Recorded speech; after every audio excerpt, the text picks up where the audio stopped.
Kita berbicara mengenai nubuah, artinya itu kan berbicara mengenai ramalan. Ramalan ini kan penglihatan. Penglihatan ini kan tentu sumbernya daripada Tuhan itu sendiri. Nah, jelas di dalam Yesaya yang saya bawa terkait dengan Khedar tadi, itu kalau saudara baca dari data nomor 1 sampai terakhir data nomor 25, itu semua tergenapi oleh Nabi Muhammad. Terkait dengan Bani Khedar, kan itu tujuannya kemudian bagaimana seruan yang datang itu menyeluruh kepada seluruh bangsa-bangsa. Kita lihat dari nomor 1-nya. Lihatlah itu hambaku yang kupegang, orang pilihanku yang kepadanya aku berkenan. Aku telah menaruh rohku ke atasnya, supaya ia menyatakan hukum kepada bangsa-bangsa. Kepada bangsa-bangsa. Ia tidak akan berteriak atau menyaringkan suara, atau mendengarkan suara di jalan. Bulu yang patah terkulai tidak akan diputuskannya, dan sumbu yang pudar nyalanya tidak akan dipadamkannya. Tetapi dengan setia ia akan menyatakan hukum. Dengan setia ia akan menyatakan hukum. Ia sendiri tidak akan menjadi pudar dan tidak akan patah terkulai sampai ia menegakkan hukum di bumi. Segala pulau mengharapkan pengajarannya. Ini siapa oknumnya ini? Beginilah firman Elohim, Tuhan yang menciptakan langit dan membentangkannya dan menghamparkan bumi dengan segala tumbuh di atasnya, yang memberikan napas kepada umat manusia, yang mendudukinya dengan nyawa kepada mereka yang hidup di atasnya. Aku ini Tuhan telah memanggil engkau untuk maksud penyelamatan, telah memegang tanganmu. Aku telah membentuk engkau dan memberi engkau menjadi perjanjian bagi umat manusia, menjadi terang untuk bangsa-bangsa. Siapa ini oknumnya? Untuk membuka mata yang buta, untuk mengeluarkan orang hukuman dari tempat tahanan, dan mengeluarkan orang-orang duduk dalam gelap dari rumah penjara. Aku ini Tuhan, itulah namaku. Aku tidak akan memberikan kemuliaanku kepada yang lain, atau kemasyhuranku kepada patung. Nubuat-nubuat yang dahulu sekarang sudah menjadi kenyataan. Hal-hal yang baru hendak kuberitahukan. Sebelum hal itu muncul, aku mengabarkannya kepadamu. Nyanyikanlah nyanyian baru bagi Tuhan, dan pujilah Dia dari ujung bumi. Baiklah laut bergemuruh dengan segala isinya, dan pulau-pulau dengan segala penduduknya. Baiklah padang gurun menyaringkan suara dengan kota-kota dan desa-desa yang didiami Khedar. Baiklah bersorak-sorai penduduk bukit batu. Baiklah mereka berseru-seru dari puncak gunung-gunung. Baiklah mereka memberi penghormatan kepada Tuhan, memberikan pujian kepadanya di pulau-pulau. Tuhan keluar berperang seperti pahlawan, seperti orang perang. Ia membangkitkan semangatnya untuk bertempur. Ia bertempik sora. Lalu kemudian ia memekik terhadap musuh-musuhnya. Ia membuktikan kepahlawanannya. Aku membisu dari sejak dahulu kala. Aku berdiam diri menahan hatiku. Sekarang aku mau mengerang seperti perempuan yang melahirkan. Aku mau megah-megah dan megap-megap. Aku mau membuat tandus gunung-gunung dan bukit-bukit, dan mau membuat layu segala tumbuh-tumbuhannya. Aku mau membuat sungai-sungai menjadi tanah kering, dan mau membuat kering telaga-telaga. Aku mau memimpin orang-orang buta, orang-orang jahiliyah di jalan yang tidak mereka kenal, dan mau membawa mereka berjalan di jalan-jalan dan tidak mereka kenal.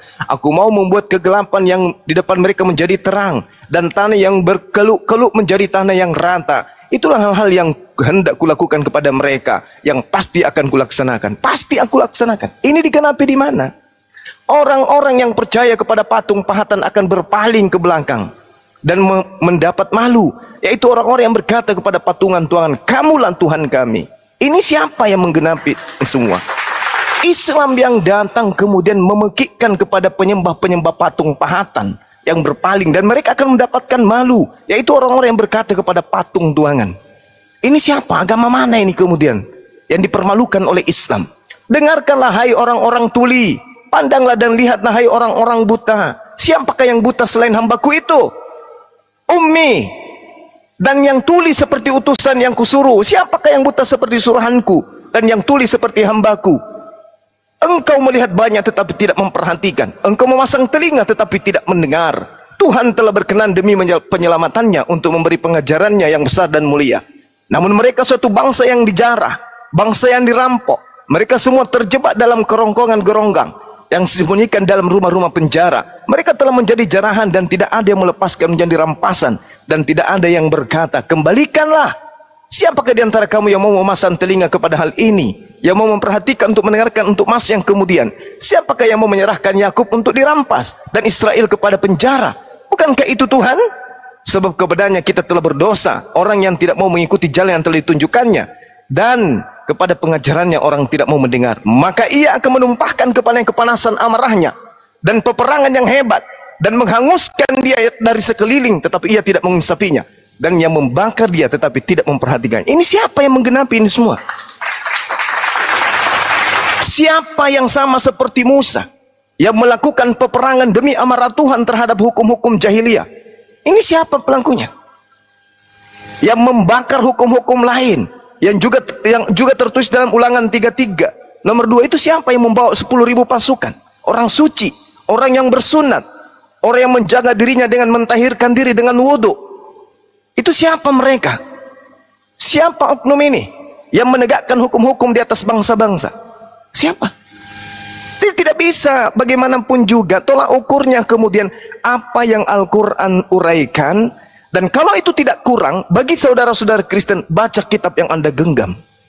Contoh misalnya di Kisah Para Rasul 3 nomor 22 nomor 23. Apakah itu cocok untuk orang Israel? Apakah itu cocok untuk Yesus? Tak bisa. Harus ada oknum yang menggenapi itu. Dan hukum-hukumnya jelas di sana. Membakar amarah Tuhan, peperangan yang hebat, menghanguskan, dan seterusnya. Ini harus dilakukan demi apa? Demi untuk menegakkan hukum Tuhan. Nabi Musa gagal, Daud gagal, Yesus gagal. Maka Tuhan mendatangkan kemudian hambanya yang kepadanya Tuhan berkenan memberikan rohnya, supaya hambanya itu kemudian menegakkan hukum Tuhan kepada seluruh bangsa-bangsa. Rahmatan lil alamin. Ada yang bisa menolak itu? Tidak bisa. Sedangkan Kristen datang, mohon maaf, Kristen datang membawa hukum Paulus. Bukan hukum Tuhan yang dibawa. Menyembah Yesus itu hukum Paulus, ibadah minggu itu hukum Paulus, makan babi hukum Paulus, tidak bersunat itu hukum Paulus. Sementara yang mau ditegakkan ini adalah hukum-hukum Tuhan. Ini jelas ini. Hanya agama Islam. Terus yang terakhir sebelum Anda tanggapi. Di dalam kitab Kejadian 12 nomor 3, aku akan memberkati siapapun yang memberkati engkau Abraham, dan mengutuk siapapun yang mengutuk engkau Abraham. Di mana agama pemberkatan Abraham itu? Karena di sana dikatakan bahwa olehmu seluruh dunia akan diberkati. Coba bayangkan itu. Ini dianut dan diajarkan oleh agama mana? Sementara kalau Kristen ditanya, sibuk dengan mengutuk Abraham. Siapa Ismail? Oh, itu anak zina. Siapa Ismail? Itu anak haram. Kalau anaknya haram berarti bapaknya haram. Kalau anaknya anak zina berarti bapaknya berzina. Dengan mengatakan Ismail anak budak, dengan mengatakan Ismail anak haram, anak zina, itu sama halnya mengutuk Abraham alaihissalam. Lalu siapa yang dikutuk? Lalu siapa yang melakukan pemberkatan? Allahumma salli ala Ibrahim wa ala alihi Ibrahim. Bahkan kepada seluruh keturunannya termasuk Yesus diberkati oleh Islam. Lah kalau Kristen, Yesusnya dikutuk, Tauratnya dikutuk, sunatnya dikutuk, korban hewannya dikutuk, semua dikutuk dalam ajaran Kristen terhadap ajaran para nabi. Lalu Kristen ini apa? Begini Bang Jumaya, terima kasih atas pemaparan Abang yang sangat sungguh-sungguh memaparkannya. Ya, saya sangat hargai itu. Dan apa yang Abang bacakan dari kalau nggak salah dari saya ya, dan dari Torah sebagian.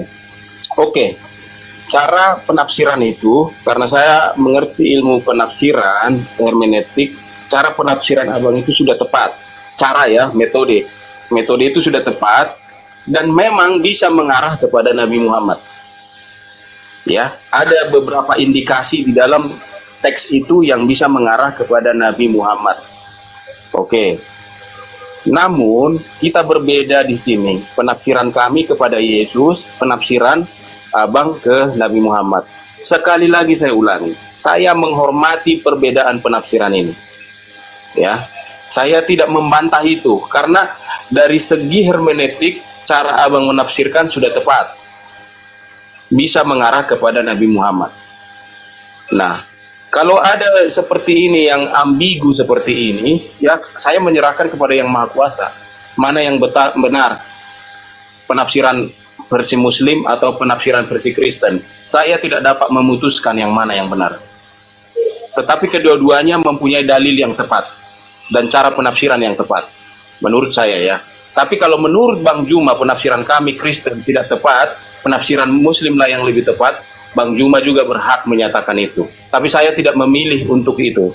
Saya mengakui keduanya tepat cara penafsirannya. Demikian Bang Juma. Tapi kalau masalah abang bilang mengutuki Nabi Ibrahim, saya akui teman-teman Kristen banyak yang berkata congkak sembarangan mengatakan Hagar itu bagaimana, Ismail itu haram. Tapi sesungguhnya di dalam kekristenan, kalau mereka paham ajaran Kristen, Ismail bukan anak haram. Dia anak sah. Bahkan anak yang diakui di Alkitab masih menikah sekali lagi Nabi Ibrahim dengan Keturah. Anak-anaknya pun adalah anak sah. Pernikahannya sah, bukan selingkuh. Jadi tidak ada istilah anak haram. Masalah perbedaan yang mana anak yang dijanjikan antara Ishak dan Ismail, itu akan sepanjang zaman menjadi persoalan, Bang. Bukan dengan kami Kristen saja, dengan Yahudi juga. Yahudi dengan Kristen berkata Ishak. Lalu Muslim berkata Ismail yang hampir dikurbankan di Bukit Moria. Oke. Tapi saya juga menemukan banyak bukti-bukti yang bisa mengarah kepada Ismail sebagai yang hampir dikorbankan itu. Oke. Jadi itu. Jadi segala kemungkinan masih terbuka di sana. Karena ini teks kuno, tidak berbicara secara literal seperti kata-kata pada zaman kita. Jadi memang hanya penafsiran layak yang bisa kita gunakan. Karena sudah terlalu tua teks ini untuk dipelajari. Sekali lagi abang bilang tadi tentang tidak mengikuti ajaran para nabi, mungkin sebagian besar Kristen seperti itu. Tapi perlu saya katakan bahwa kami di gereja Advent masih mengajarkan perlunya sunat untuk kesehatan. Prinsipnya bukan lagi wajib, tapi seperti di kalian mungkin statusnya sunnah. Karena pertimbangan kesehatan, bukan lagi sebagai kewajiban hukum. Lalu mengenai abang bilang makan binatang yang haram, jangankan babi bang, lele aja tidak kami makan. Ini Hesti, katanya pernah ini dari sekolah Advent. Tahu dia ini. Jangankan itu, kopi dan teh pun nggak boleh kami minum demi hukum menjaga tubuh ini supaya sehat. Jadi kalau masalah di dalam Taurat, 10 hukum itu kami jalankan bang di gereja Advent. Dan banyak lagi perintah-perintah yang lain di dalam Taurat itu masih tetap kami laksanakan di dalam gereja kami. Tetapi dengan melaksanakan itu memang kami di kekristenan dianggap sebagai bidat atau bid'ah. Dianggap melenceng dari keputusan gereja-gereja pada mulanya. Nggak apa-apa. Stephen pendeta Stephen menuduh gereja Advent sebagai bidat. Nggak apa-apa. Nggak apa-apa, biasa aja tuduhan-tuduhan seperti itu. Tapi kita yang kita laksanakan happy-happy aja kok. Kita melaksanakan nggak makan babi, nggak makan anjing, nggak makan darah, nggak makan lele, nggak makan udang, seafood, kerang, nggak makan belut, nggak apa-apa kok. Jadi kami kalau masuk ke warung Padang, meskipun Muslim, masih milih mana yang bisa dimakan. Gitu loh, masih tetap. Cuman yang kurang di gereja kami adalah hukum koser. Hukum kosernya bangsa Israel atau Yahudi tidak kami gunakan. Mereka kan daging itu walaupun halal halus diperas. Nggak boleh ada warna merahnya sama sekali. Karena merah itu darah. Baru dinyatakan koser. Itu.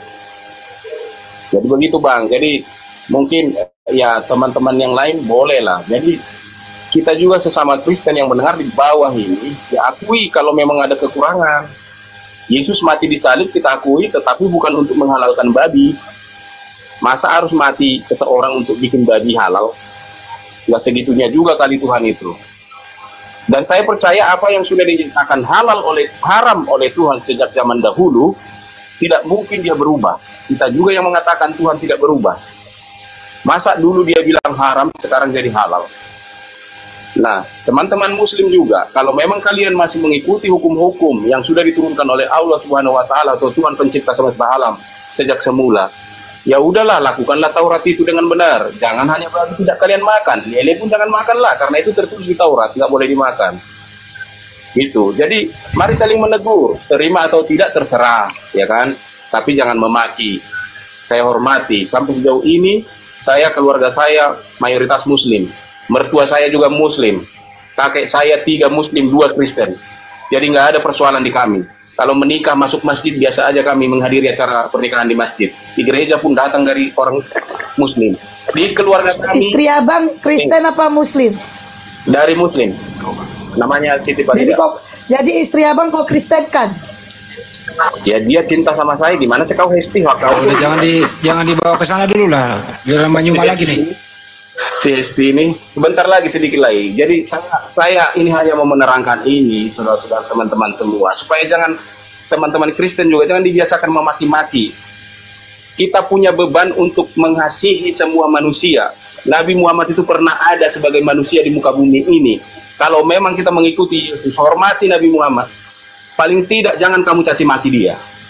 Jangan kamu rendahkan, baik sahabat-sahabat para nabi, baik Aisyah, siapapun, Fatimah dan sebagainya. Kita tidak boleh menghina mereka. Ini, kalau memang kita mengikuti ajaran Yesus untuk mengasihi sesama kita manusia, Hesti ini pun meskipun bentak-bentak saya kasih dia, I love you Hesti, I love you, I forgive you. Beragama itu santai, jangan kamu beragam terlalu galak. Mari santai dalam beragama.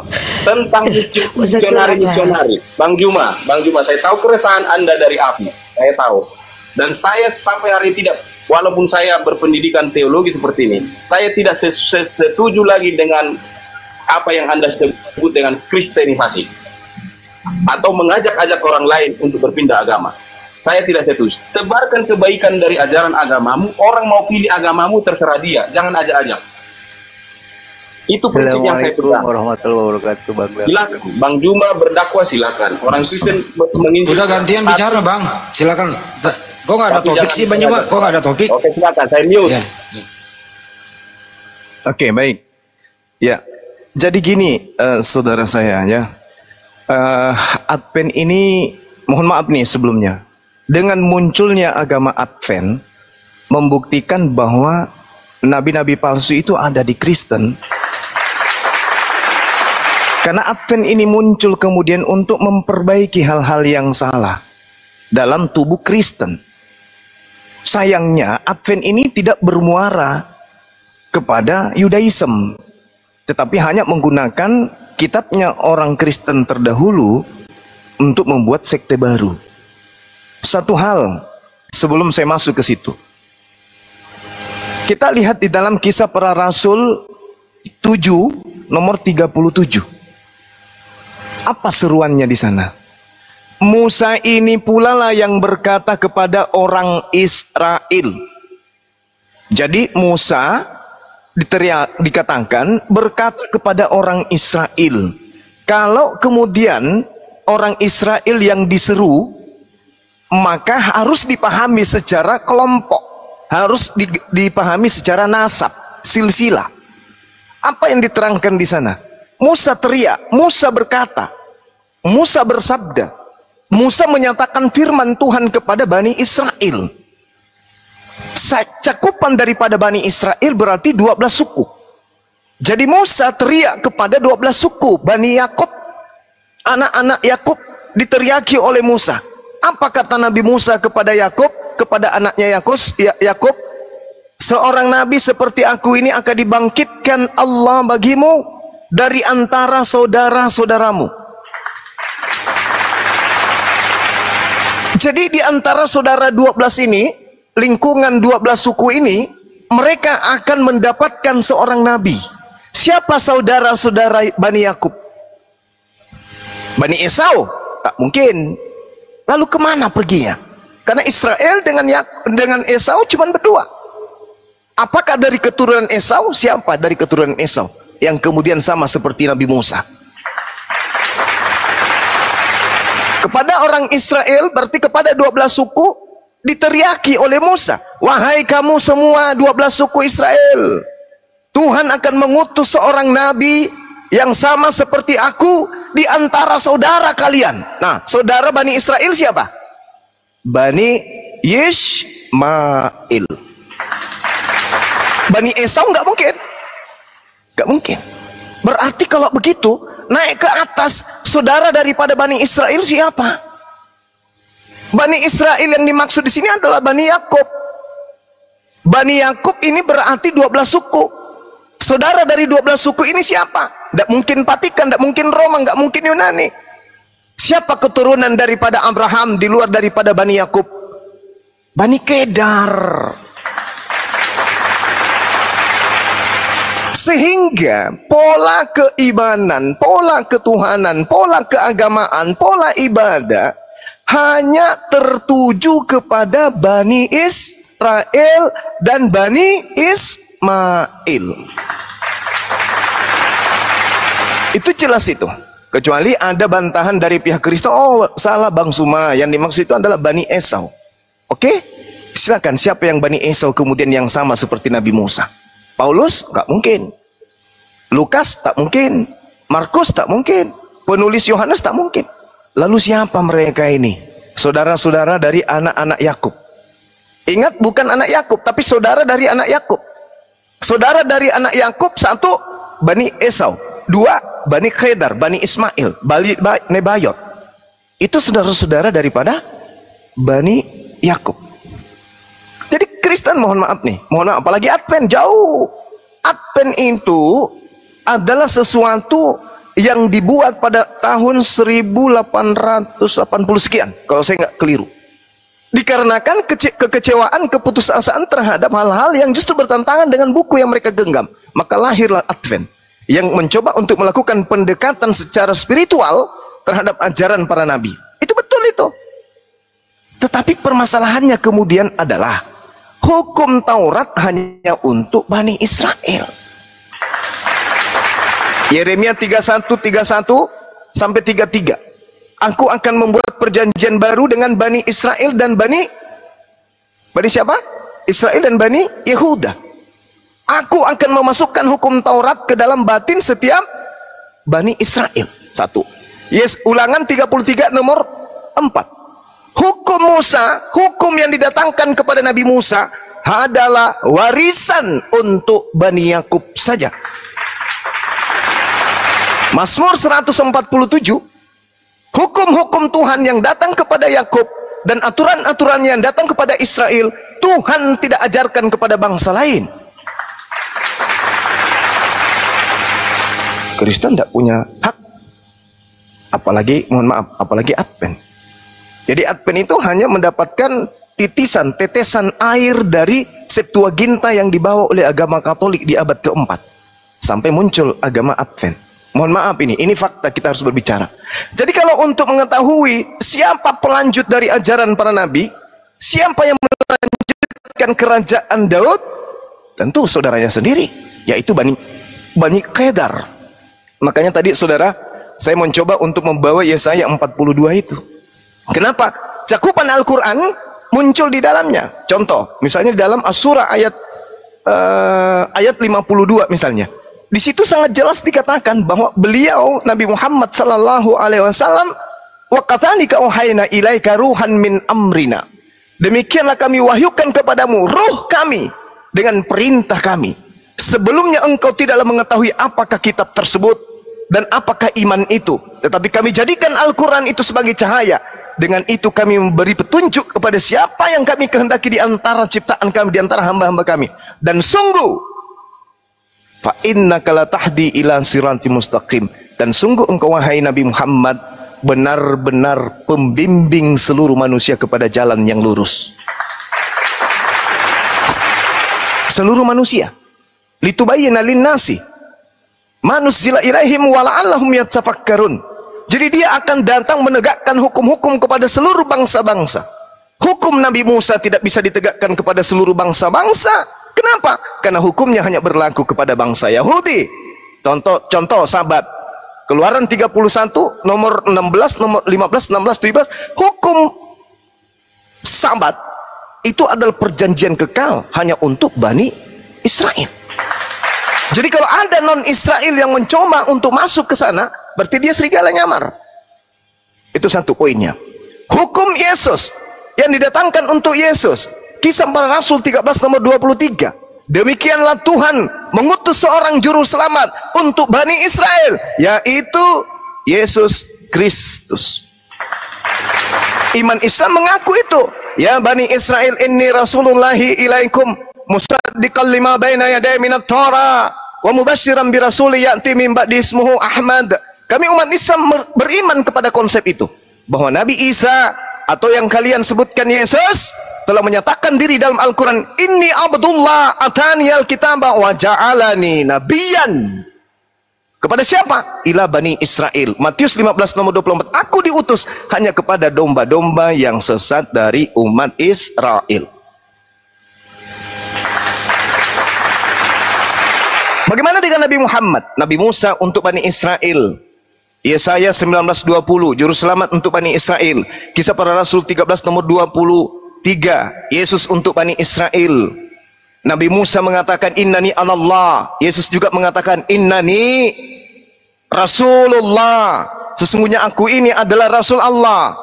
Ila Bani Israel, untuk Bani Israel. Lalu Nabi Muhammad apa? Wa ma arsalnaka illa kafatal linnas. Beliau diutus untuk seluruh umat manusia, rahmatan lil alamin. Beliau diutus untuk berkasih sayang kepada seluruh alam semesta. Tapi Yesus hanya untuk Bani Israel, Musa hanya untuk Bani Israel. Jadi kita yang bukan Bani Israel jangan nyamar. Sesempurna apapun ajaran kasih yang kita anut, sehebat apapun ajaran yang kita bawa, sebenar apapun menurut hitungan kita dalam prosesi bertuhan, dan juga menghambakan diri serta mengaplikasikan hablum minan nas, hubungan kasih kepada seluruh manusia. Tapi kalau kita bukan Bani Israel, wong jangan ngaku-ngaku Bani Israel toh. Karena kenapa? 30 detik terakhir. Karena kenapa? Yesus dan Nabi Musa selalu mewanti-wanti. Waspadalah, waspadalah, waspadalah kepada serigala yang nyamar seperti domba. Domba Bani Israel, serigala non-Israel. Siapa di antara Yahudi dan Kristen yang nyamar menjadi Yahudi? Apakah Yahudi nyamar Yahudi atau Kristen yang nyamar Yahudi? Sekarang saatnya kita menggunakan logika sehat. Karena Yesus selalu mengatakan waspadalah, waspadalah, waspadalah, waspadalah, waspadalah. Waspada kepada siapa? Nabi palsu. Pada siapa? Serigala. Pada siapa? Penyiasat. Pada siapa? Ahli Taurat. Pada siapa? Orang Farisi. Ada nggak dia mengatakan waspadalah kepada orang Islam, waspadalah kepada orang Arab? Tak ada. Selalu mengatakan waspada kepada ahli Taurat, selalu waspada kepada orang Farisi, selalu waspada kepada orang munafik, waspada kepada nabi-nabi palsu.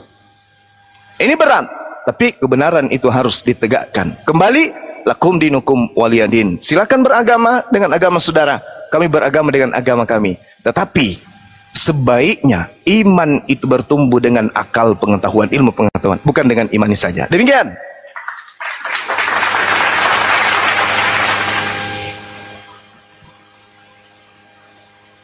Sudah cukup atau bagaimana nih? Hesti, jangan tidur kau. Silakan Bang, silakan. Baik, terima kasih Bang Juma. Pemaparan yang baik. Hal-hal yang disampaikan secara rasional dan ilmiah saya tidak akan bantah, karena punya dasar metodologi penafsiran.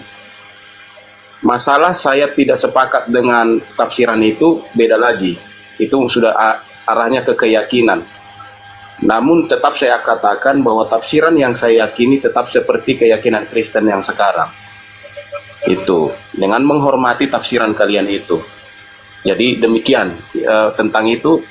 Masalah abang katakan bahwa gereja Advent ini muncul sudah memang di abad 19 lah, 1863 ya, itu betul, itu tidak saya sangkal. Tapi ketika abang katakan bahwa abang konotasikan atau identikan kami seperti serigala yang menyamar seperti domba masuk ke kalangan Israel, boleh saja abang bilang begitu. Akan tetapi kami tidak merasa seperti itu, karena kami tetap sebagai orang Kristen dengan mengikuti Injil, ajaran para rasul.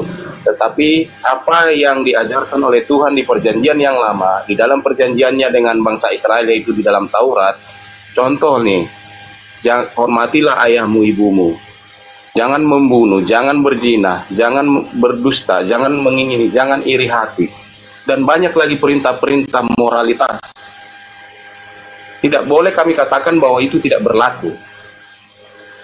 Apa firman yang diucapkan Tuhan, meskipun itu pada waktu itu adalah berupa perjanjian yang mengikat dengan orang Israel, tetapi itu tetaplah firman Tuhan yang berguna bagi manusia. Ya, secara perjanjian bukan dengan kami, Gereja Advent, akan tetapi secara moral sebenarnya itu berlaku untuk universal seluruh umat manusia. Kalau tentang Sabat, rujukannya di Keluaran 20 ayat 8 itulah, ingat ada kuduskanlah hari Sabat, sebab 6 hari lamanya Tuhan menjadikan langit dan bumi. Itu menjadi alasan. Jadi alasannya karena Dia yang Maha Kuasa menciptakan selama 6, kalau di Quran 6 masa, di Alkitab 6 hari. Lalu Dia berhenti di atas arsi, katanya di kitab kalian. Berhentilah Dia pada hari ke-7 di kitab suci kami. Nah, dengan alasan itu kami menghormati Dia sebagai pencipta yang menciptakan langit dan bumi serta manusia di dalam 6 hari. Dan Dia berhenti, artinya selesai menciptakan, tiba pada hari ke-7. Itulah sebabnya Dia membuat hari Sabat itu. Nah, dengan logika begini, berarti kami juga sebagai orang yang menghormati Sang Pencipta, menghormati hari Sabat itu. Walaupun penghormatan kami tidak sama dengan penghormatan bangsa Yahudi. Mereka itu lift pun dimatikan pada hari Sabtu. Kalau kami tidak seperti itu, hanya untuk hari beribadah, mengingat bahwa Pencipta pernah menciptakan langit dan bumi selama 6 hari. Itu saja dasarnya. Tidak seperti Yahudi, kalau ada pun yang melahirkan tidak ditolong. Itu di dalam hukum-hukum mereka buatan para rabi seperti itu. Lalu lapar pun nggak boleh beli makanan, walaupun nggak ada makanan di rumah. Di gereja kami tidak seperti itu ajarannya. Itu. Jadi artinya kalau disebut kami mengaku sebagai Israel, kami enggak. Kami tetap orang Indonesia, tetap orang. Makanya nama gereja kami jelas bukan memakai nama Israel. Kami bukan mesianik, bukan Yahudi.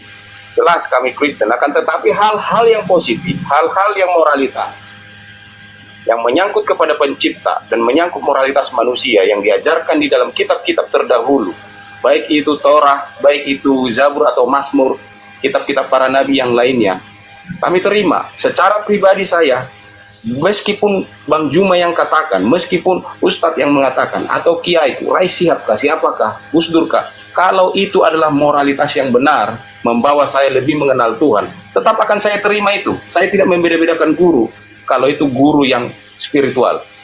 Masalah konsep-konsep, boleh kita berbeda. Agama ini banyak konsep.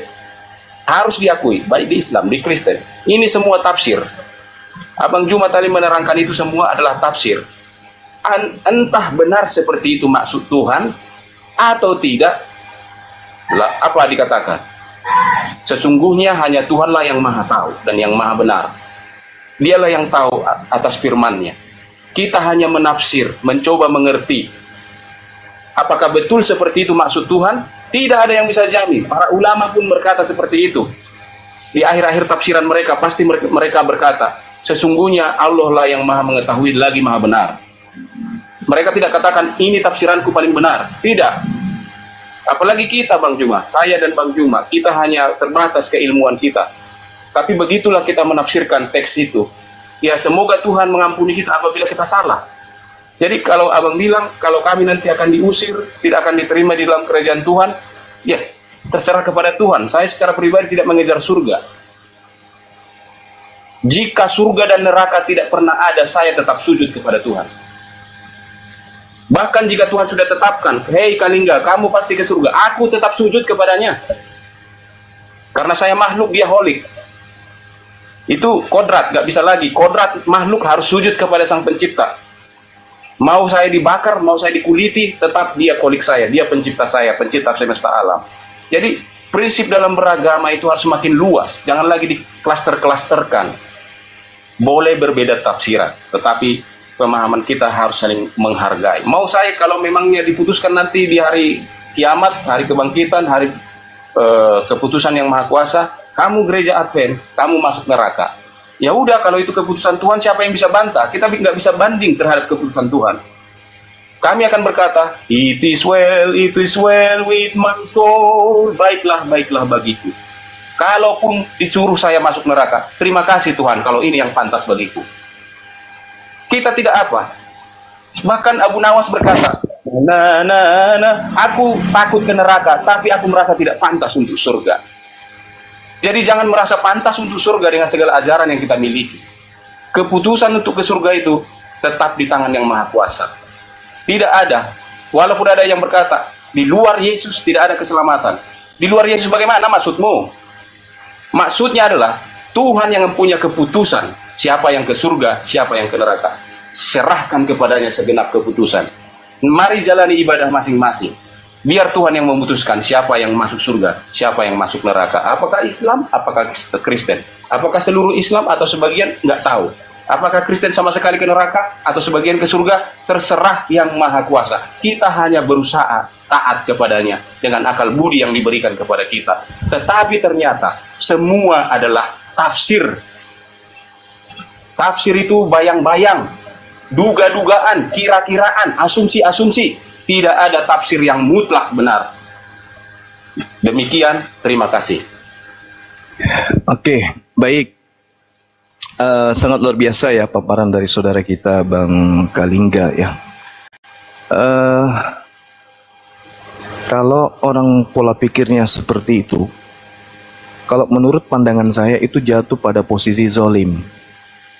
Zolim itu apa? Zolim itu menyepelekan hukum-hukum Tuhan yang datang. Seakan-akan Tuhan membenarkan semua agama. Agama apapun benar, sembahan seperti apapun benar, itu zolim namanya. Sedangkan Tuhan mengajarkan, baik di Al-Quran maupun di Bible, untuk mengasihi Tuhan itu dengan akal. Berarti kalau dikatakan oleh saudara kita tadi, sujud kepada Tuhan, sujud yang dimaksud ini apa? Karena tidak ada dikatakan seseorang itu sujud kepada Tuhan ketika justru aturan-aturan Tuhan itu dilanggar, tetapi mengaku taat. Satu hal yang kemudian ingin saya sampaikan di sini, ketika berbicara mengenai kitab Kejadian, di mana Tuhan mengatakan, aku akan membuat permusuhan antara kamu dan antara keturunanmu dan keturunannya. Sama seperti Al-Quran, ketika kemudian iblis meminta kepada Tuhan untuk dipanjangkan usianya sampai hari kebangkitan, Tuhan membolehkan. Silakan kalau itu pilihanmu, tidak ada paksaan. Silakan. Kalau kamu sudah ridha dirimu masuk ke neraka, sama seperti yang dilakukan oleh pendeta tadi, silakan. Akan menjadi penghuni neraka, benar. Silakan aja. Iblis rela masuk ke neraka. Iblis malah memuji Tuhan, demi kemuliaan-Mu ya Rabb, ya Tuhanku, aku ridha masuk nerakamu. Tapi izinkan aku membuktikan bahwa Adam dan keturunannya pun pantas masuk neraka bersamaku. Dan saudara Kalingga mengiyakan pernyataan iblis yang ada dalam Al-Quran ini, bahwa adanya keridaan orang-orang kafir masuk ke neraka disebabkan karena dia serahkan kepada Tuhan demi ego, demi kesombongan beragama, berkeyakinan. Kalau di Islam jelas, Al-Quran surah Fatir menyatakan apa? Inna syaitana lakum adu fattakhizu aduwa innama yad'u hisbahu liyakunu min ashabis sa'ir.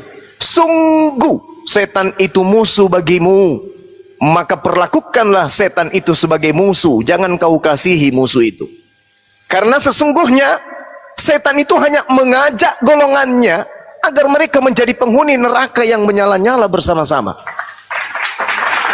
Kalau umat Islam harus pasang kuda-kuda, kuda-kuda sejajar, kuda-kuda segitiga.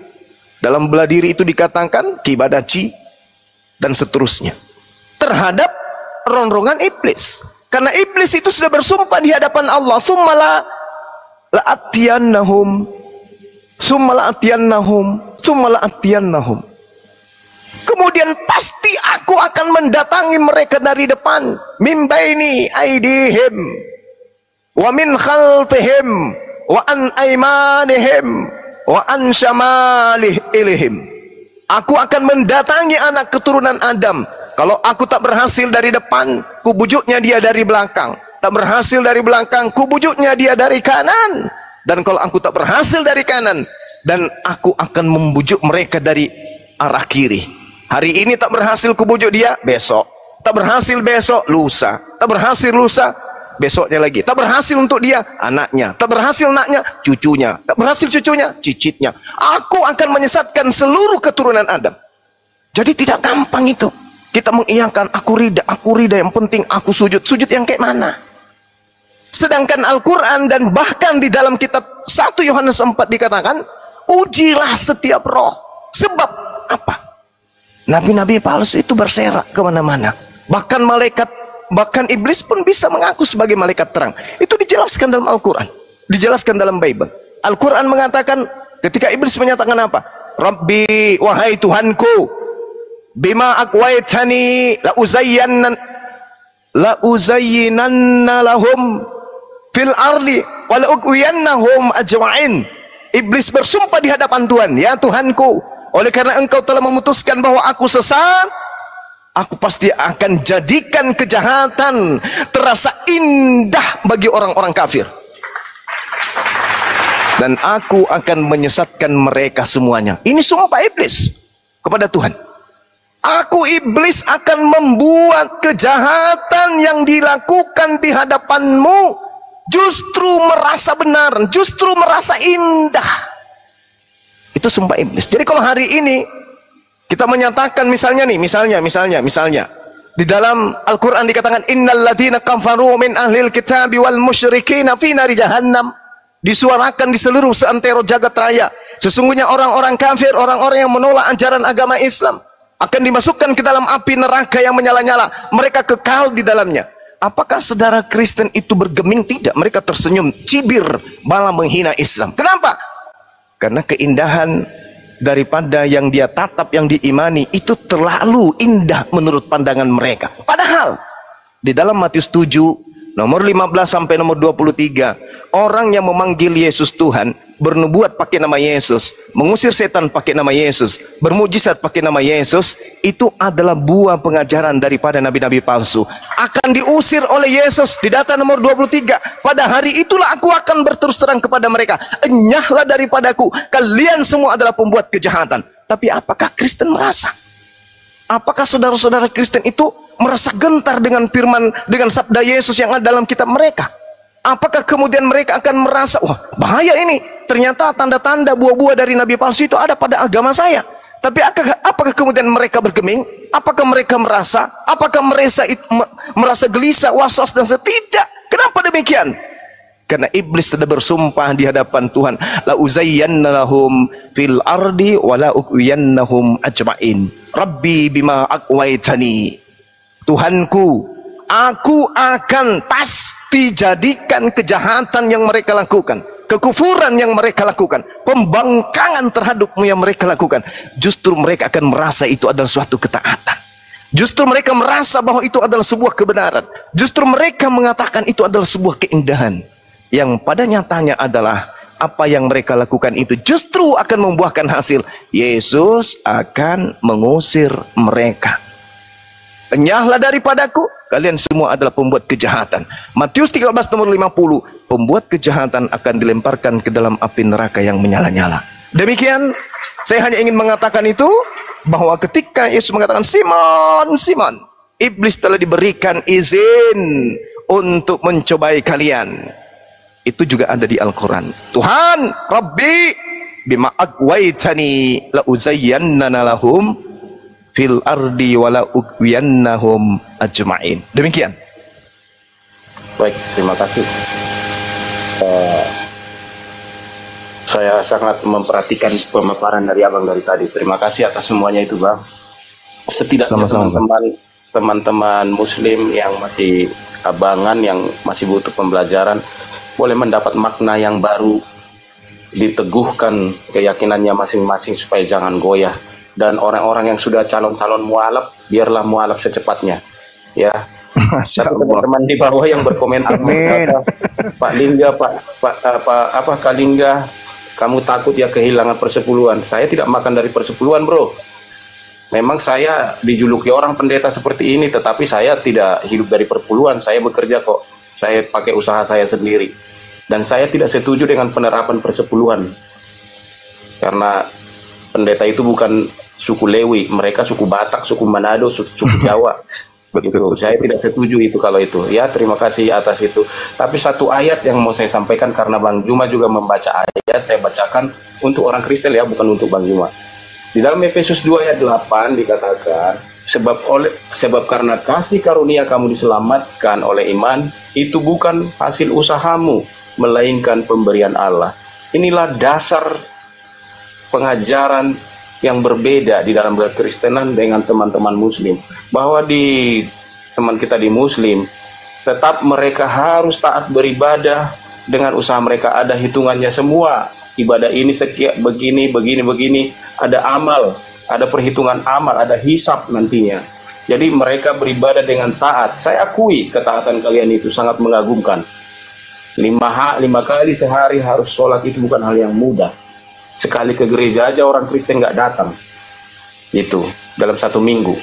Jadi saya akui itu bagus. Tetapi kami meyakini bahwa kami selamat bukan karena usaha kami. Sebaik apapun kami tidak dapat menyogok Allah dengan ketaatan kami, dengan sujud kami, dengan keimanan kami, semuanya itu, ibadah kami, sumbangan-sumbangan kami, amal kami, itu tidak dapat membeli keselamatan sama sekali. Hanya kemurahan, kasih karunia itu bahasa sehari-harinya, kemurahan, kebaikan Tuhan, kemurahan Tuhan saja yang dapat menyelamatkan kami manusia berdosa ini. Itu bukan hasil usaha kami, itu adalah karunia atau pemberian dari Tuhan. Itulah kekristenan. Tetapi mungkin banyak orang Kristen yang salah memahami sehingga ini mempergunakan hal ini sebagai kebebasan untuk berbuat dosa. Kami diselamatkan oleh kemurahan Tuhan kok, nggak apa-apa berbuat dosa, berjudi, main slot, main perempuan, check-in di apartemen, main micet. Ya terserah lu, tapi pemahaman dari kitab suci tidak seperti itu. Jika hidupmu sudah percaya kepada Tuhan Yesus, Roh Kudus akan memimpin kamu kepada segala kebenaran, berbuat yang benar. Itu tandanya seorang yang percaya kepada Yesus. Hidupnya diubahkan dari hari ke hari menjadi semakin serupa dalam karakter dan perilakunya dengan Tuhan Yesus. Ini pembelajaran setiap hari, diubahkan dari hari ke hari. Itu keyakinan di kekristenan, bahwa bukan usaha kita yang membuat kita taat, tetapi perubahan yang dilakukan oleh Tuhan dalam alam pikiran dan hati nurani kita, membuat kita bisa meninggalkan yang tadinya pemakan babi, bisa meninggalkan. Begitu nikmatnya kata mereka daging babi itu. Tapi banyak yang bisa berhenti. Merokok, banyak yang bisa berhenti. Main perempuan, banyak yang bisa berhenti. Apa yang membuat bisa mereka berhenti? Bukan usaha mereka, tetapi Tuhan mengubahkan sehingga mereka sangat membenci dosa itu, kemudian bisa berubah menjadi pribadi yang lebih baik. Itu yang banyak terjadi dalam kekristenan. Satu hal yang berbeda, yang terakhir, teman-teman kita Kristen, teman-teman saya yang banyak yang mualaf itu, saya perhatikan dari kesaksian testimoni mereka. Mereka masuk ke Islam, meninggalkan kekristenan, seperti Felix Xiao, Jesslyn, dan banyak lagi. Mereka berdasarkan logika mereka. Ketika mereka pertimbangkan dengan akal mereka, ajaran kekristenan ini sepertinya irasional, tidak rasional. Lalu mereka tiba ke ajaran Islam, sepertinya mereka rasa ini lebih rasional, ini lebih logika, maka mereka pindah. Dan disebut itu sebagai hidayah dari Yang Maha Kuasa. Tetapi orang-orang yang masuk ke Kristen, baik yang pindah dari agama lain, teristimewa dari Islam ke Kristen, pada umumnya, walaupun ada yang disogok-sogok ya, ada yang karena dibantu, ada yang bagaimana, tapi pada umumnya yang berani membuat testimoni itu adalah rata-rata oleh karena perjumpaan pribadi mereka dengan Tuhan. Karena mereka mengalami pengalaman spiritual. Dan kita tidak boleh mentertawakan pengalaman spiritual seseorang. Karena di Islam juga ada ajaran tentang pengalaman spiritual, itu yang dinamakan tasawuf itu.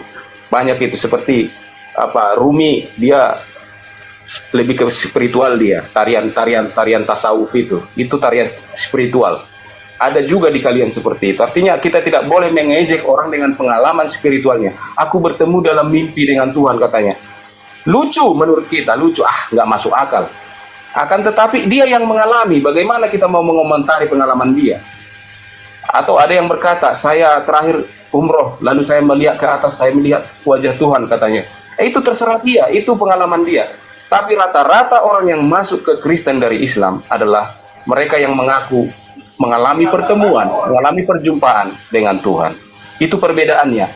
Oleh sebab itu Bang Juma, sekuat apapun Bang Juma mengatakan fakta-fakta dalil-dalil ini, kalau mereka yang sudah mengalami perjumpaan dengan Tuhan tidak akan berani.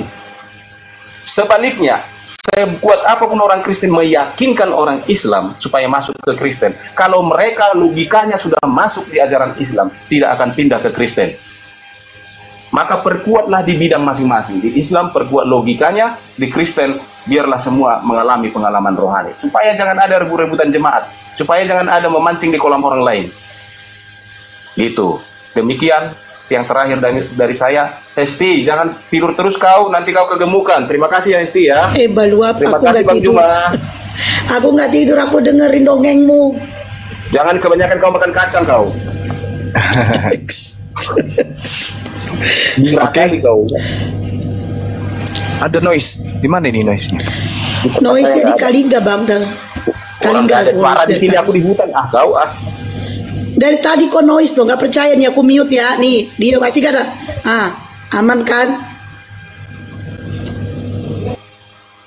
Oke. Saya boleh terakhir ya? Lanjut, Bang. Oke, baik. Sekali lagi saya katakan terima kasih kepada saudara kita ya, Pendeta Kalingga ya. Ini baru kali ini saya bertemu dengan seorang pendeta yang saya katakan beliau itu boleh dikatakan tawadu kalau dalam agama Islam. Rendah hati ya, terkait dengan keilmuan beliau ini sangat luar biasa ini. Nah, materi ini kemudian kalau di dalam Islam dikatakan begini. Bismillahirrahmanirrahim. Yauma yajma'ukum liyaumil jam'i. Zalika yaumut taghabun. Wa may yu'min billah wa ya'mal salihan yukaffir anhu sayyi'ati wa yudkhilhu jannah tajri min tahtihal anhar khalidina fiha abada. Pada hari kebangkitan nanti seluruh manusia akan dihimpun, dikumpulkan di padang mahsyar. Hari di mana semua kesalahan, semua perbuatan kita akan diungkap oleh Allah, diceritakan semua yang pernah kita lakukan pada saat kehidupan di bumi. Lalu Allah mengatakan, barang siapa beriman kepada Allah, beriman kepadaku dan mengerjakan amalan soleh, kata Allah, maka Allah akan menghapus semua dosa-dosanya dan memasukkan ke dalam surga. Mereka kekal di dalamnya selama-lamanya. Itulah kemenangan yang agung. Jadi bukan amalan kita yang menyelamatkan, bukan kebaikan-kebaikan kita yang menyelamatkan, tapi yang menyelamatkan kita adalah Allah. Karena Allah sudah berjanji di dalam Taurat, di dalam hikmat Injil, di dalam Mazmur, orang akan diupah berdasarkan perbuatan masing-masing. Artinya kalau kita lahir sampai kita meninggal hanya kebaikan saja yang kita lakukan, maka kebaikan itu ditumpuk sekalipun sampai ke langit ketujuh, kita belum pantas untuk masuk ke dalam surga. Belum pantas. Semua amalan yang kita lakukan dalam setiap detik sampai kita meninggal tidak akan pernah bisa membayar sehelai bulu pun yang Tuhan berikan kepada kita. Jadi nggak layak masuk surga itu karena amal. Akan tetapi yang empunya surga memberikan syarat seperti itu. Barang siapa yang melakukan amalan kebaikan, dahalal jannah. Siapa yang membuat keburukan, dahalal finar. Siapa yang berbuat kebaikan, surga. Siapa yang membuat keburukan, neraka. Itu sudah keputusan Tuhan, baik di dalam Al-Quran maupun di dalam kitab-kitab sebelum Al-Quran, termasuk kitab yang diimani oleh saudara-saudara kita Kristen.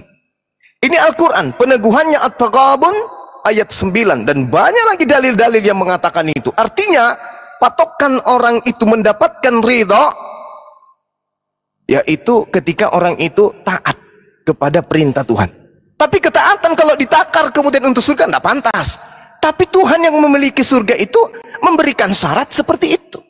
Contoh kita lihat di dalam pengajaran Yesus, Matius 19. Apa yang dikatakan oleh Yesus? Ada seorang datang kepada Yesus dan berkata, "Guru, perbuatan baik apa yang harus kuperbuat untuk memperoleh surga dan hidup yang kekal?" Maksudnya. Apa jawab Yesus? "Apa sebabnya engkau bertanya kepadaku tentang hal yang baik untuk mendapatkan hidup yang kekal? Hanya satu yang baik untuk mendapatkan surga itu," kata Yesus. "Jikalau engkau ingin masuk ke dalam hidup, dalam surga, turutilah segala perintah Allah." Artinya kalau segala perintah Allah itu diturutin, berarti amal soleh, berarti amal baik. Bukan mimpi, bukan hayalan, tetapi kita diperintahkan untuk mempraktekkan apa yang menjadi perintah Tuhan. Kata orang itu kepada Yesus, perintah yang mana wahai guru? Yesus terangkan, jangan membunuh, jangan berzina, jangan mencuri, jangan mengucapkan saksi dusta, hormatilah ayah ibumu, kasihilah sesamamu manusia seperti dirimu sendiri. Kata anak muda ini, semua itu telah kuturuti wahai guru. Apakah masih ada yang kurang? Yesus menjawab, jikalau engkau telah sempurna, selanjutnya pergilah, juallah segala milikmu dan berikanlah kepada orang-orang miskin, maka engkau akan memperoleh harta di surga. Kemudian datanglah kemari dan ikutilah aku. Artinya komponen ajaran yang ada di Islam terkait amalan soleh itu juga dituntun oleh Yesus untuk beramal saleh. Jelas itu, Yesus menuntun untuk beramal soleh, bukan beramal salah.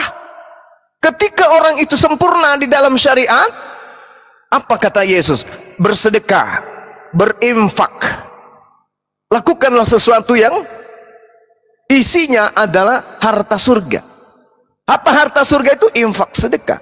Apakah Yesus pernah mengatakan itu? Yes, Matius 6 nomor 19 sampai nomor 20. Kumpulkanlah harta surga. Jangan harta dunia, kata Yesus, tetapi harta surga. Harta surga ini artinya amalan, bukan mobil, bukan harta, bukan rumah, bukan. Di dalam bahasa Yunani disebutkan kemudian harta surga itu dengan sebutan tesauros. Tesauros itu artinya sesuatu pembendaharaan amalan, perbuatan. Kumpulkanlah bagimu harta surga. Di surga ngengat dan karat tidak akan merusakkannya, dan pencuri tidak membongkar serta mencurinya. Kenapa? Amalan tak mungkin dicuri, ibadah kita tak akan mungkin dicuri. Artinya Yesus mengajarkan apa? Untuk beribadah, amalan-amalan soleh. Kalau begitu jangan matikan hukum Tuhan, jangan dibunuh hukuman Tuhan. Apa hukum Tuhan? Jangan dikatakan hukuman Tuhan itu sudah tak berlaku. Jangan katakan hukum Tuhan itu perjanjian lama. Jangan. Tetapi teruslah kemudian menggali apa yang Tuhan inginkan terhadap manusia. Hukum Tuhan datang kepada Nabi Musa hanya untuk Nabi Musa dan kaumnya. Begitu juga hukum Tuhan datang kepada Yesus hanya aturan Tuhan untuk kaumnya Nabi Isa alaihissalam. Nah sekarang, apa yang saya jelaskan menurut Al-Quran, menurut Bible, dalam hal ini pernyataan Yesus, apakah ada endingnya, saripati untuk menyelamatkan manusia itu betul sesuai dengan kaidah itu? 1. Yohanes 5 nomor 29. Dan mereka yang telah berbuat baik akan dikeluarkan dari kubur, lalu bangkit hidup yang kekal. Berbuat baik akan bangkit dari kubur dan hidup yang kekal. Berbuat baik berarti amalan soleh. Sebaliknya kata Yesus, tetapi mereka yang bangkit dari kubur dengan perbuatan jahatnya di atas muka bumi tadinya ketika ia di bumi, apa kata Yesus? Akan dibangkitkan untuk dihukum di neraka. Na'udzubillah, summa na'udzubillah. Berarti pola kehidupan kita di dunia ini menurut Yesus takarannya ada amalan baik dan amalan buruk. Sangat disayangkan di Kristen tak ada ini. Karena kenapa? Efesus 2 nomor 15, dengan matinya Yesus dia telah membatalkan hukum Tuhan di dalam Torah beserta segala perintah dan ketetapan yang ada di dalamnya. Nanti 1 menit terakhir akan saya jelaskan itu. Lalu kemudian data yang mana lagi? Di kitabnya orang Yahudi, misalnya di Mazmur 62 nomor 12, dan daripadamu juga kasih setia Tuhan, sebab engkau membalas setiap manusia menurut perbuatannya masing-masing. Artinya tak ada dosa yang ditanggung oleh orang lain, karena dosa ditanggung masing-masing. Yehezkiel 18:30, oleh karena itu aku akan menghukum kamu masing-masing menurut tindakanmu masing-masing. Hai kaum Israel, demikianlah firman Tuhan, maka bertobatlah dan berpalinglah dari segala durhakamu, supaya itu jangan bagimu menjadi batu sandungan yang menjatuhkan kamu ke dalam kesalahan. Pengkhotbah 12:14, di situ sangat dijelaskan dengan terang, karena Allah akan membawa setiap perbuatan manusia ke pengadilan yang berlaku atas segala sesuatu yang tersembunyi, entah itu baik, entah itu jahat. Jadi kita mau kemana ini? Bahkan kalau saya pinjam kitabnya saudara Kristen, Wahyu 22 nomor berapa? Nomor 12. Sesungguhnya aku akan segera datang membawa upahku untuk membalaskan setiap manusia menurut perbuatannya masing-masing. Jadi kita selamat berdasarkan perbuatan. Itu ajaran para nabi dan ajaran Yesus sendiri. Tapi kalau ajaran Paulus beda lagi dong. Di ajaran Paulus, Roma 5, Kolose 1, Efesus 2, Titus 3, dan seterusnya.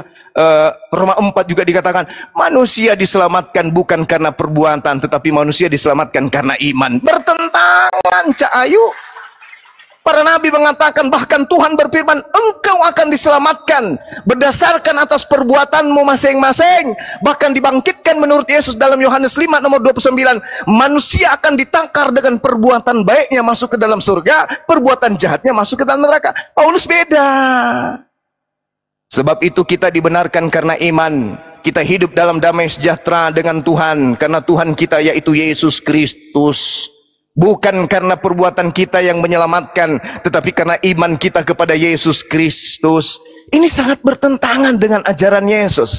Karena itulah kebenaran berdasarkan iman supaya merupakan kasih karunia, sehingga janji itu berlaku bagi semua keturunan Abraham. Bukan hanya bagi mereka yang hidup dari hukum Taurat, tetapi juga bagi mereka yang hidup dari iman Abraham. Sebab Abraham adalah bapa kita yang kekal. Berbeda dengan ajaran Yesus.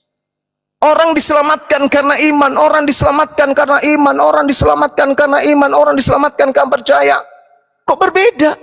Tuhan justru menyatakan menyelamatkan manusia berdasarkan atas perbuatannya masing-masing. Sebab engkau Tuhan membalas setiap orang menurut perbuatannya masing-masing.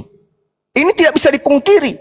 Bahkan kalau kita melihat Wahyu 21 perikop, aku melihat orang-orang mati besar dan kecil berdiri di depan tahta itu, lalu dibuka semua kitab, dibuka semua catatan, dan dibuka juga sebuah kitab lain, yaitu kitab kehidupan.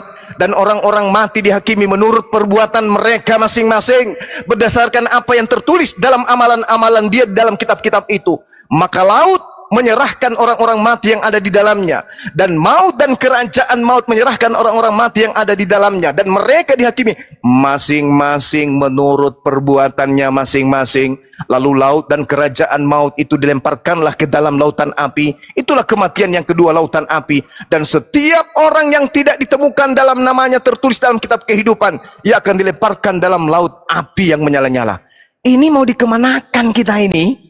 Kalau kita punya agama tidak mengejar amalan baik, kita mau kemana?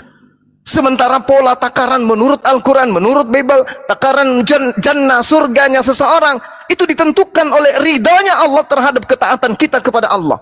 Makanya saya berselisih dengan saudara Kristen pada saat orang Kristen mengatakan agamanya kasih. Kenapa? Karena kasih itu adalah ketaatan menjalankan perintah-perintah Tuhan. Ulangan 11 nomor 1. Kalau kasih, maka harus dengan setia hidup di dalam perintah-perintah Tuhan. Advent sudah menjalankan itu sebenarnya, sebagian. Tapi sayangnya, hukum-hukum Tuhan itu hanya berlaku kepada Bani Israel saja. Bukan berlaku kepada di luar Bani Israel. Saya kira begitu saudaraku, bahwa ketika saudara ridha kemudian masuk neraka, itu sama dengan iblis yang ridha kepada Allah. Ya Rab, aku ikhlas untuk kemudian masuk ke nerakamu. Aku terima ketika kemudian engkau mengatakan aku telah masuk neraka untuk mengisi neraka. Rabbi bima aqwaitani la uzayyannanna lahum fil ardi wa la uqwiyannahum ajma'in. Iblis berkata, Tuhanku, oleh karena engkau telah memutuskan bahwa aku sesat, aku pasti akan menjadikan kejahatan terasa indah bagi mereka di bumi. Ini saudara-saudara pendeta, mohon maaf nih, begitu masuk ke gereja, banyak jemaat, diajaknya orang-orang ini menyembah Yesus, sehingga orang-orang yang ada pada masa itu pada gereja menganggap indah apa yang diajarkan oleh pendeta. Padahal Matius 7 nomor 15 sampai nomor 23, justru Yesus akan mengusir orang-orang yang memanggilnya Tuhan, bermukjizat pakai namanya, mengusir setan pakai namanya, bernubuat pakai namanya. Tapi itu dianggap sebagai sesuatu yang indah, sesuatu yang benar, sesuatu yang baik. Saya kira begitu dari saya, saudara-saudara sekalian. Kalau ada yang mau melanjutkan, silakan. Ada yang menanggapi juga, silakan. Demikian.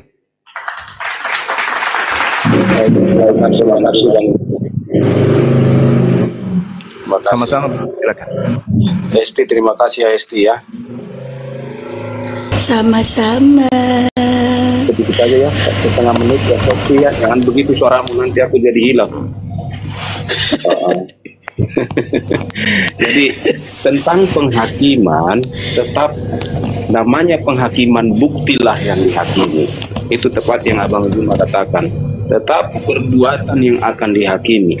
Karena kepercayaan atau iman seseorang bukanlah bukti. Karena itu tidak nyata. Iman itu atau kepercayaan itu adalah sesuatu yang abstrak.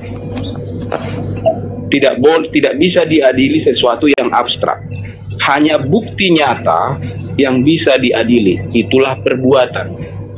Namun sebaik apapun perbuatan saya, ketaatan saya sampai hari ini, menjauhi larangan Tuhan, menghindari kriminal dan sebagainya, dan penyembahan saya kepada Tuhan, itu tidak dapat memastikan bahwa saya masuk surga atau selamat. Tetap saya menantikan keputusan Tuhan. Itu yang saya maksud, Bang Juma. Bukan berarti yang penting percaya aja, nggak usah bebas ngelakuin segala sesuatu. Tidak boleh begitu dalam berprinsip beragama. Ya, itu gunanya datang beribadah, melihat firman Tuhan, apa yang diperintahkan, apa yang dilarang. Tetap harus dijauhi yang dilarang, lakukan yang diperintahkan. Karena bagaimanapun yang namanya pengadilan atau penghakiman, mengadili bukti nyata. Ya itu, seperti yang Abang jelaskan tadi, perbuatan-perbuatan.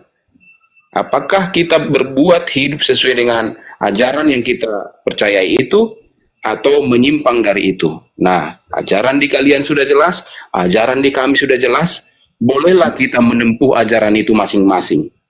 Ya, masalah Abang Juma tawarkan tadi, begini indahnya ajaran di kami, kalian tidak percaya, kalian itu termasuk jolim.